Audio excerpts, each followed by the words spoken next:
Alors, je me suis fait mon petit café et on va discuter aujourd'hui de la reconstruction après une séparation. On y va, c'est parti. Coucou, c'est la Hélène du montage qui vous parle. Le montage est là.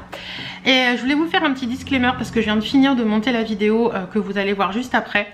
Je voulais vous dire que cette vidéo sera la dernière que je fais sur ma séparation. C'est parce que vous m'avez beaucoup demandé, certainement beaucoup demandé de l'aide à ce niveau-là, de savoir comment j'avais vécu tout ça. Et je voulais aussi vous dire que je suis complètement consciente que toutes les séparations ne se passent pas comme la mienne, que certaines se passent de façon plus compliquée, d'autres se passent encore de façon moins compliquée. Que chaque séparation est différente, que j'en suis totalement consciente et je suis également consciente que j'ai beaucoup de chance de garder la maison dans laquelle je suis, mais je suis également consciente que ce sont des charges etc que je vais devoir garder. Voilà, tout c'est différent d'une séparation à l'autre, mais je voulais tout simplement vous donner mon ressenti après cette séparation et quelques mois après cette séparation et peut-être apporter un message d'espoir à certaines femmes qui trouvent que c'est compliqué et essayer de leur donner un petit peu des pistes pour affronter la chose de façon bien. Voilà, c'était le disclaimer de début de vidéo, donc je vous laisse tout de suite avec la suite. Coucou, j'espère que vous allez bien. Je suis posée avec vous tranquillement avec mon petit café parce que j'avais envie dans cette vidéo, vous êtes beaucoup à me poser des questions sur la pré-séparation, sur comment j'arrive à affronter ça, sur tout ça, et je me suis dit que même si je me suis posé la question longtemps de savoir si j'allais le faire, je me suis dit que c'était le moment et que bah, vous êtes tellement à me poser des questions, j'essaie de vous répondre mais c'est pas évident. Et oh pardon, un petit bout d'amande. Et je me suis dit qu'une petite vidéo serait sympa. Alors dans cette vidéo on va parler d'une séparation sans enfant, une séparation qui se passe bien. Mais toutes les séparations ne se passent pas mal, il faut pas croire ça. Il y a des séparations qui se passent très bien et une séparation que je n'avais pas demandé. Voilà, on va parler un petit peu de tout ça. Donc vous le savez, je me suis, pour celles qui ne tomberaient dans cette vidéo, enfin pour celles qui me suivent vous le savez, mais pour celles qui tomberaient sur cette vidéo parce qu'elles ont besoin de conseils à ce moment là, je me suis séparée de mon conjoint, de mon mari en début d'été, après une relation une vie commune de 19 ans et un mariage de 13 ans. Et ça m'est tombé un peu dessus comme un coup près en fait, parce que je ne m'y attendais pas du tout. Même si après en avoir discuté avec quelques-unes de mes amies qui ont déjà divorcé etc, elles m'ont dit t'es déjà bien avancée dans la phase de reconstruction d'après, donc je pense que tu savais pertinemment au fond de toi qu'il se passait quelque chose mais que tu ne voulais pas te l'avouer. Et c'est vrai que par moment quand on est dans une relation de couple, la routine fait que on avance, on fait les choses de façon naturelle et on se pose pas de questions en fait. Et en fait quand ça vous tombe sur le coin de la gueule, on peut le dire comme ça, on comprend pas trop ce qui nous arrive et on se dit mince mais qu'est-ce que j'ai fait, qu'est-ce que j'ai pas fait, pourquoi etc. Ce qu'il faut savoir que je n'ai pas demandé la séparation, c'est mon ex-mari qui m'a appris un jour qu'il partait parce qu'il avait quelqu'un d'autre, tout simplement. Et chose que je vous ai peut-être jamais dite, c'est qu'on m'a beaucoup reproché parce qu'à première vue c'était moi qui allais voir ailleurs etc. Mais voilà, au moins les choses sont placées. Et je me suis posé beaucoup de questions sur plein de choses en fait. Et c'est vrai que quand on se retrouve face à ça et qu'on se retrouve d'un coup seul du jour au lendemain, on se dit que bah, c'est compliqué parce que il faut revoir la vie différemment, il faut reposer les choses, il faut se recentrer sur soi-même puisqu'il n'y a plus l'autre. Et c'est là que commence la phase de reconstruction, la phase de deuil de la relation d'abord, de se dire bah écoute oui c'est fini. Je ne vais plus partager ces moments avec cette personne, je ne vais plus partager les moments entre amis avec cette personne, les amis qu'on a en commun, je ne vais plus avoir le quotidien avec cette personne, faire les courses, faire des choses, faire machin, les activités du week-end, les trucs de lessive, les machins, la vie courante quoi, je ne vais plus avoir tout ça avec cette personne. Et c'est là que se pose, on se dit waouh, ça fait 19 ans quoi. Ça fait 19 ans de vie, 19 ans d'habitude et il faut passer outre tout ça, il faut recommencer une vie autre à 40 ans et c'est pas forcément toujours évident. Et puis je vous avouerai que j'étais très soutenue par mes amis, par ma famille proche, par ma maman. Je suis désolée si dans cette vidéo je suis un peu... j'ai des moments un petit peu où je suis... voilà, on va dire ça comme ça. Mais il a fallu apprendre, voilà, il a fallu apprendre à se retrouver seul le soir, à se faire à manger pour soi seul, à à s'occuper de la maison seule. Parce que oui, si vous voulez, avec mon ex-mari ça se passe très bien, on a de très très bonnes relations. En fait je pense que depuis quelques années notre relation s'était transformée, on n'avait plus une relation de couple normale, on avait une relation plus amicale et ça nous convenait bien on va dire. Mais je pense que on savait pertinemment l'un et l'autre qu'à un moment arriverait ce moment de la séparation parce que quand on vit une relation qui est plus amicale que sentimentale réelle, il y a des choses qui manquent en fait. Voilà, il y a des choses qui manquent et dans une relation stable, dans un couple, je pense qu'il faut beaucoup de choses. Il faut qu'il y ait de l'amitié, il faut qu'il y ait du respect, il faut qu'il y ait de la confiance, il faut qu'il y ait du sexe également. Il faut que voilà, c'est des moments qui rapprochent, on va pas se le cacher. Même si c'est pas une obligation que ce soit au quotidien, rassurez-vous. Mais je pense que voilà, c'est des moments qui rapprochent, c'est des moments qui font qui font un couple solide, je pense, à mon avis à moi. Hein. C'est toujours mon avis à moi que je vous donne et ma façon de penser à moi dans cette vidéo. Donc je me suis retrouvée, comme je vous l'ai dit, avec un ex-mari qui était très compréhensif, qui savait qu'il avait fait une erreur et qui l'assumait totalement, qui voulait pas me laisser dans la merde. Et on a décidé d'un commun accord, après beaucoup de réflexions tous les deux, on en a beaucoup parlé. C'est pour ça que je vous disais que mon ex-mari venait à la maison, parce qu'on parlait beaucoup ensemble et qu'on était très posés et qu'on s'entend très bien et que quand on est ensemble, c'est une relation d'amitié en fait, tout simplement. Et en fait, on a décidé que je gardais la maison pour un temps. Quand le temps de voir venir et de voir toutes ces choses là. De toute façon cette maison n'est pas finie de payer, elle ne dépend pas du mariage puisqu'on l'a acheté avant le mariage. Donc si vous voulez je garde la maison, donc je continue de vivre dans cette maison. Lui est parti ailleurs, c'est sa volonté à lui, ce n'est pas ma volonté, ce n'est pas moi qui l'ai mis dehors, c'était sa volonté à lui. Et moi ça me va bien parce que je garde mes habitudes plus ou moins, même si on change des habitudes. Clairement on change des habitudes quand on vit seul et qu'on n'a plus d'homme à la maison constamment. Et donc voilà un petit peu pour vous situer les choses. Donc je garde la maison, je garde Birdie et ça se passe très bien entre nous. Voilà. Donc comment je vous dis, là j'ai eu cette phase de deuil de la relation. Et ensuite vient le fait qui a été assez rapide chez moi parce que je pense que comme ma meilleure amie m'a dit, pour elle avoir vécu un divorce, elle dit je pense que tu savais déjà dans ta tête que même si tu vivais toujours avec lui, je pense que tu avais fait le deuil de ta relation bien avant, même si c'est compliqué hein, quand ça vous tombe sur le coin de la gueule, mais je pense que tu avais déjà fait un travail en amont avant qu'il te l'annonce, même si tu savais pas, je pense que tu avais déjà dans ta tête ce côté où ça arriverait. Après on a des intuitions par moment et on s'en rend pas forcément compte. Et si vous voulez, voilà, j'ai fait ce deuil de cette relation assez rapidement. Ce qui est plutôt pas mal parce que je ne suis pas tombée, enfin les 15 jours où je vous ai pas filmé, vous avez beaucoup à me reprocher de ne pas avoir filmé pendant ces temps-là.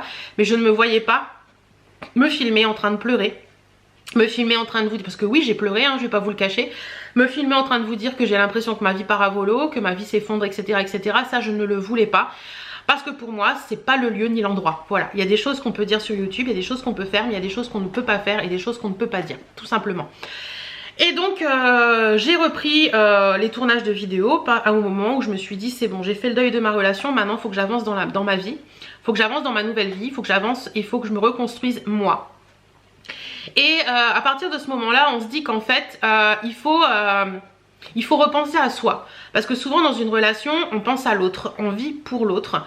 Et ça c'est pas bon du tout. C'est pas bon du tout parce que le jour où ça vous tombe sur le coin de la gueule comme j'ai pu le vivre, eh ben on se rend compte qu'il y a une partie de nous on a l'impression qu'il y a une partie de nous qui est partie quoi. Et ça c'est compliqué. Donc je pense que en fait, si vous voulez, pour mes futures relations, j'apprends hein, depuis le début de cet été à vivre d'abord pour moi, à m'aimer moi, pour ensuite pouvoir retransmettre cet amour et ce bien-être que je peux ressentir à l'intérieur à la personne avec qui je suis. Et je pense que c'est ça qui est important, d'autant plus quand on arrive à la quarantaine, parce que retrouver quelqu'un quand on arrive à la quarantaine, c'est plein de petites choses en fait qui n'ont pas les mêmes comment je pourrais vous dire ça, qui sont pas pareils que quand on a 20 ans, parce que la vie est passée par là, parce que chacun, l'un comme l'autre, Bah moi j'ai eu ma vie, hein, j'ai eu ma façon de vivre, etc. etc. J'ai pas eu d'enfants, mais si vous voulez rencontrer une personne, la personne peut avoir des enfants à 40 ans, ce qui est tout à fait normal. Donc voilà, il y a des trucs qui sont un petit peu différents de commencer une relation à 40 ans que de commencer une à 20 ans. Mais là je m'égare. Et donc si vous voulez, il faut apprendre à vivre seul. Donc apprendre à se retrouver seul le soir, apprendre à se retrouver seul dans la journée, apprendre à se retrouver seul le week-end. Je vous avouerai que c'est pas forcément toujours évident parce que quand on a eu l'habitude pendant 20 ans d'être avec une personne et que du jour au lendemain il n'y a plus cette personne, on a l'impression en fait que c'est difficile de faire les choses pour soi, c'est difficile de faire les choses pour d'avancer seul, mais on se rend compte qu'en fait si on veut continuer notre vie et si on veut s'en sortir dans la vie et si on veut être quelqu'un d'autonome, de tout ça et tout ça et tout ça, ben il faut le faire. Moi j'ai toujours été quelqu'un qui prenait la vie du bon côté, qui voulait aller de l'avant. J'ai été appris comme ça par mon papa qui a été malade pendant des années. Je l'ai toujours connu malade pendant toute mon enfance et il m'a toujours appris qu'il fallait aller de l'avant. Et à un moment je me suis dit écoute, c'est bon, ça suffit, tu vas pas t'apitoyer sur ton sort pendant 50 ans, ça ne sert à rien. De toute façon tu savais pertinemment au fond de toi qu'à un moment cette relation allait s'arrêter. Donc maintenant ça suffit, tu vas vivre pour toi. Petit coup de rigoré. Et c'est à partir de ce moment-là où je me suis dit, ok, ça va pas forcément être facile, malgré, je vous vois déjà venir, malgré que je garde la maison, je garde mes habitudes, etc. etc. Mais il y a plein de choses aussi qui viennent s'immiscer dedans, c'est-à-dire le changement de compte bancaire, les changements de tout ça, les trucs, les bidules, et plein de choses dont je vous passerai parce qu'il y a des choses un peu compliquées à gérer aussi dans tout ça. Mais l'avantage que l'on a avec mon ex-mari, c'est qu'on est d'accord surtout par rapport au divorce, donc ça se passe très très bien, donc ça c'est cool. Et ça va aller très rapidement. Normalement, avant la fin de l'année, grand maximum, les papiers seront faits et on sera tranquille. Mais comment vous dire, on va revenir un petit peu à la vie du quotidien, c'est-à-dire qu'on se confronte quand on se sépare. Moi, j'ai pas d'enfant. Donc, je suis vraiment seule H24. C'est-à-dire que je pense que la séparation peut-être est complètement différente quand il y a des enfants à gérer. Quand vous avez encore un peu ce rythme de vie avec les enfants, même si la deuxième personne n'est plus là, mais c'est encore un petit peu différent. Quoique après avec les gardes alternés et tout, il y a des moments où on se retrouve seul aussi quand on a des enfants. Mais moi je vous parle de mon expérience de vie en tant que femme seule, sans enfant, après la séparation. Et je me suis dit qu'en fait, il fallait que je reprenne les rênes de ma vie. Il fallait que j'avance et que j'avais que 40 ans, que j'étais pas si vieille que ça, que j'étais pas perdue et que la vie continuait quoi. Donc j'ai mis un peu de l'ordre dans ma maison, j'ai mis un peu de l'ordre dans ma vie, j'ai posé les choses et je me suis dit écoute ma cocotte, avance, de toute façon voilà, la vie est belle, je suis pas malade, j'ai rien de particulier dans tout ça, donc j'ai envie d'avancer dans ma vie. Donc j'ai repris un petit peu ma vie en main, je me suis occupée un peu plus de moi, un peu plus de ma façon d'être, de ma façon de voir les choses et repris un peu mes envies en fait, parce que je me rends compte que je m'étais un peu oubliée dans ma relation, que je faisais beaucoup tout pour l'autre et que au final ça m'a pas apporté grand chose. Voilà, donc ce que je dis beaucoup maintenant aux femmes que je côtoie, avec qui que je peux parler, c'est soyez indépendantes mesdames, soyez indépendantes, ne dépendez pas d'un homme, que ce soit au niveau sentimental ou financier. Alors sentimental c'est un peu différent parce que quand on aime la personne avec qui on est, on a toujours une petite dépendance affective, c'est clair, mais surtout au niveau financier, ne dépendez pas d'un homme. J'ai fait cette erreur pendant des années et je peux vous assurer que quand on doit repenser les choses derrière, c'est un petit peu compliqué. Donc ne dépendez pas d'un homme au niveau financier, soyez vous-même et soyez quelqu'un qui est que même s'il arrive quelque chose de mal dans une relation, vous pouvez vous assumer et vous pouvez avoir une vie et ne pas vous poser de questions sur l'avenir, parce que ça c'est hyper important.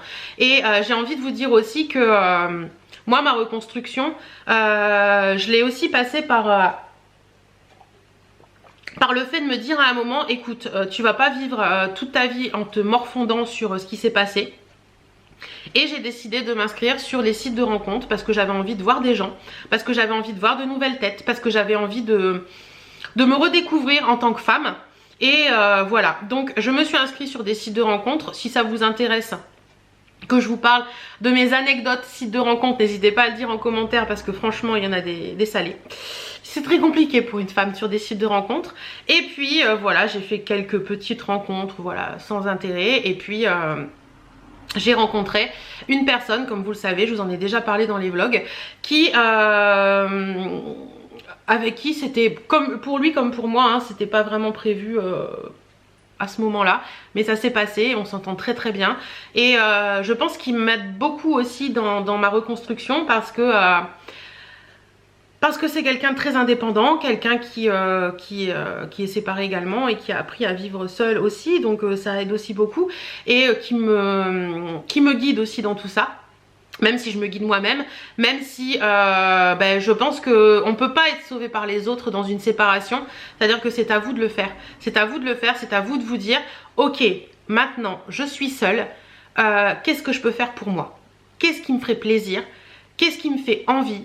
Qu'est-ce que... Je vous avouerai qu'au début c'est compliqué, hein, quand je me suis retrouvée en vacances au mois d'août et que je partais pas en vacances parce que tous les projets avaient volé en éclats. Je me suis dit, mais qu'est-ce que je vais faire de ces vacances? Alors au début je me suis dit, bon bah écoute, tu vas reprendre un peu possession de la maison, tu vas faire des choses un petit peu différemment. Et puis à un moment je me suis dit, écoute, mince, si tu as envie de faire les choses, fais-le. Même si tu es seule, c'est pas grave, tu peux affronter le monde seule, c'est pas gênant. Donc j'ai pris le parti d'aller me balader à la mer toute seule. Ça fait bizarre au début, mais je peux vous assurer qu'on peut le faire. J'ai pris le parti de faire des choses toute seule, et j'ai pris le parti de m'occuper de moi, beaucoup. M'occuper de ma personne physique, mais m'occuper aussi de ma personne mentale, parce que je pense que c'est très très très important dans une séparation de s'occuper de la personne que l'on est à l'intérieur, et de se reposer.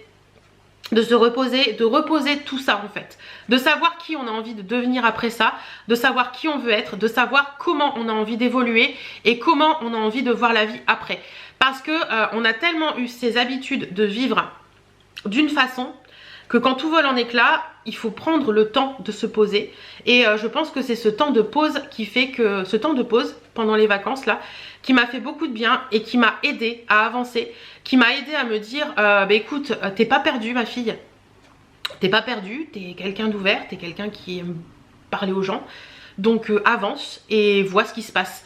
Et j'ai bien fait, parce qu'en fait... en avançant comme ça, en me posant des questions, mais un petit peu aussi sans me poser de questions, je me suis rendu compte que la vie pouvait vous apporter de jolis cadeaux. La vie pouvait aussi vous confronter aux réalités des choses, hein, parce que je vous cache pas que quand on est une femme qui vit seule et qu'on est habitué à avoir vécu avec un homme pendant longtemps, il y a des moments dans la maison on se dit, ah, qu'est-ce qui va se passer là? En fait, la dernière fois j'ai eu un souci avec ma chasse d'eau, quoi. Souci avec ma chasse d'eau, j'étais toute seule, et j'ai dû gérer, et j'ai géré. Bon, j'ai l'avantage d'avoir été une fille unique avec un papa qui m'a appris beaucoup de choses sur le bricolage, sur tout ça, donc ça aide beaucoup. Mais je peux vous assurer qu'il y a des moments où c'est un petit peu compliqué, où le fait de vivre seule aussi et de ne pas avoir quelqu'un en présence dans la maison. Bon, moi j'ai Birdie, mais vous voyez là, cette nuit par exemple, Birdie était chez ma maman, et j'ai vécu la nuit toute seule. Et en fait je me suis rendu compte que j'étais moins peureuse maintenant qu'avant. C'est à dire qu'avant quand j'étais en couple, j'avais très peur de tout, des bruits, des machins et tout ça. Et maintenant depuis que je vis seule, quand j'entends un bruit je me dis, c'est quoi? Ah oui, ça doit être ça, et c'est tout. Et j'ai appris qu'en fait je pouvais ne pas avoir peur chez moi, parce que ça c'est compliqué aussi si vous êtes comme moi, qui est un peu craintive. Vous pouvez aussi vous confronter à des moments où de crainte, de peur, de bruit, de machin, de trucs, de bidule, et vous dire comment je vais faire pour dormir après ça? Et au final je pense que ça se fait tout seul, et qu'on se dit on n'a pas le choix en fait, faut qu'on avance. Et qu'il y a un moment, faut faire les choses seul, et qu'il y a un moment, si on se confronte pas à ce monde-là de vie de femme seule, vous n'allez pas avancer, quoi. Donc il faut se dire merde, et se dire j'ai besoin de vivre ma vie et j'ai envie de le faire, et de poser les choses et de se dire allez hop, maintenant ça suffit, les craintes tu les mets au placard, et tout le reste tu le mets au placard et tu avances. Alors oui, pour certaines, vous allez me dire que j'ai peut-être fait rentrer quelqu'un dans ma vie trop tôt. Pour certaines, vous me direz que non. Je pense que ça dépend de beaucoup de personnes. Ça dépend de vous, ça dépend de votre façon de faire le deuil de la relation. Ça dépend de votre reconstruction. Ça dépend de plein de choses, de l'univers dans lequel vous vivez. Ça dépend de tellement de choses. En fait, on peut pas, je peux pas vous donner de pistes réelles sur tout ça, parce que ça va tellement dépendre de vous. En fait, vous pouvez faire le deuil d'une relation en 15 jours, 3 semaines, 1 mois, 2 mois, 6 mois, 6 mois, 1 an, 9 mois. On ne sait pas. Chacun a sa façon de faire ça différemment. Comme vous pouvez avoir besoin de 2 mois, 3 mois, 6 mois, 9 mois, 2 ans, 3 ans, 5 ans pour vous reconstruire après une relation. Ça dépend aussi beaucoup de la façon dont la rupture s'est faite, je pense. Mais voilà, je pense qu'il n'y a pas de règle. Il n'y a pas, beaucoup disent oui mais une relation a duré tant de temps donc il faut que tu mettes tant de temps à te reconstruire. Je pense que je suis pas d'accord avec ça en fait. Ça dépend tellement de la personne, ça dépend tellement des personnes que vous allez rencontrer derrière, que ce soit en amitié, que ce soit en amour, que ce soit en vie courante quoi. Des personnes qui vont vous parler de leur parcours de vie, des personnes qui vont vous expliquer un petit peu ce qu'eux ont traversé, comment ils les ont traversés. Moi je sais que ma meilleure amie a vécu un divorce il y a quelques années et il y avait des choses qu'elle m'a racontées après mon divorce que je n'étais pas au courant, parce qu'elle n'avait jamais osé me les dire et ça m'a beaucoup aidé à avancer, ça m'a beaucoup aidé à me poser, ça m'a beaucoup aidé à me recentrer sur tout ça. Donc franchement j'ai envie de vous dire qu'il n'y a pas une façon de se reconstruire, il n'y a pas une façon de faire un deuil, il y en a plusieurs. Ça dépendra, je suis désolée pour le bruit qui recommence, ça dépendra vraiment de chacun, ça dépendra vraiment de votre vie, de votre volonté, de votre envie aussi, de passer à autre chose. Et ben moi l'envie de passer à autre chose je l'avais parce que j'ai besoin d'avancer dans ma vie. J'ai jamais été quelqu'un qui se morfond sur soi-même pour X ou Y raison. Je l'ai fait pendant 15 jours et puis au bout des 15 jours je me suis mis un bon coup de pied aux fesses et je me suis dit maintenant ça suffit, c'est fait, voilà c'est fait, c'est comme ça, c'est la vie. Tu peux pas aller outre, il a choisi de partir, tu peux pas aller outre, c'est comme ça. Donc tu peux pas rester en te morfondant dans ton canapé, en pleurant toute la journée, c'est pas une solution. Et je me suis mis un bon coup de pied aux fesses et j'ai décidé d'avancer pour moi, pour ma vie, pour me reconstruire, pour me reconstruire une vie, pour me réinventer une vie. Et puis la vie que je mène actuellement me plaît énormément, même si il y a des moments j'ai encore des doutes, j'ai encore des craintes, mais de toute façon dans toute vie on a des doutes et des craintes, on ne sait pas forcément où on va, surtout dans la conjoncture actuelle qui est assez compliquée pour tout le monde. Mais je sais que en mon fort intérieur je me sens bien, je me sens libre, je me sens libre d'avancer comme j'ai envie, je me sens libre de faire les choses que j'ai envie de faire quand j'ai envie de le faire. Je me sens libérée d'une relation que j'ai beaucoup aimée à une époque, mais qui m'a enfermée dans un tourbillon à la fin de la relation qui n'était plus ce que j'avais envie, voilà tout simplement. Même si de l'extérieur, même si c'est ce que je pouvais vous dire dans les vlogs, ça paraissait idyllique pour certaines, je pense qu'à l'intérieur de moi je savais qu'il y avait quelque chose qui ne tournait pas rond et que je voulais pas me l'avouer. Et des moments, c'est dommage parce que on aurait peut-être fait les choses différemment, la séparation n'aurait peut-être pas été actée de cette façon-là. Enfin bref, avec des si on refait Paris et on mettrait le monde en bouteille comme on dit. Mais j'ai envie de vous dire, suivez vos intuitions. Laissez-vous guider par ce que vous avez envie de vous laisser guider. Et puis si vous rencontrez comme moi une séparation, dites-vous que c'est pas la fin d'une vie, une séparation. Que c'est pas parce qu'on se sépare de quelqu'un que votre vie est finie. Que c'est pas parce que vous allez vous retrouver seul ou en partie en garde alternée avec vos enfants que vous n'allez plus avoir de vie. Bien au contraire, parce que si vous puisez dans votre fort intérieur et si vous allez chercher dans votre fort intérieur le côté fort de vous et le côté j'ai envie de vivre, j'ai envie d'avancer, je peux vous assurer que vous pourrez aller loin et même peut-être encore plus loin que ce que vous pensiez à la base. Donc voilà, j'espère vous avoir un petit peu éclairé sur tout ça, mais il faut savoir que beaucoup m'ont dit que c'était pas normal que j'aille bien, c'était pas normal que je sois comme ça. Mais je vais très bien, même si j'ai encore des doutes par moment, même s'il y a des soirs où se retrouver seul n'est pas forcément évident. Mais ça fait du bien en fait de se retrouver seul aussi et de penser qu'à soi et de faire les choses comme on a envie de les faire. De se mettre au lit à 21 h avec un livre si on a envie, de pas avoir à faire la vaisselle si on a envie. Voilà, de faire les choses différemment en fait. Et réapprendre à vivre seul, je vous avouerai que c'est pas évident, mais ça apporte beaucoup de bien aussi et ça repose les choses. Ouais, ça repose les choses, ça recadre votre vie et voilà. Voilà, c'est tout ce que j'avais à vous dire. J'espère que je vous ai un petit peu aiguillé. J'espère que pour certaines qui sont dans mon cas de vivre une séparation, je vous aurai un peu donné ma force et mon courage pour affronter tout ça. Et dites-vous, si vous vivez la même chose que moi en ce moment, dites-vous que votre vie n'est pas finie, loin de là. On peut très bien se retrouver soi-même et retrouver une très belle vie après une séparation. C'est juste qu'il faut se dire que ça sert à rien de se morfondre sur soi-même quoi. ça sert à rien et que la vie continue. Tant que vous n'êtes pas malade, tant que vous n'avez rien de particulier dans votre vie qui vous empêche de vivre, vivez, c'est le plus important. Donc voilà, j'espère que cette vidéo vous aura plu. En attendant, moi je vous fais plein de bisous, prenez soin de vous, portez-vous bien et à très bientôt.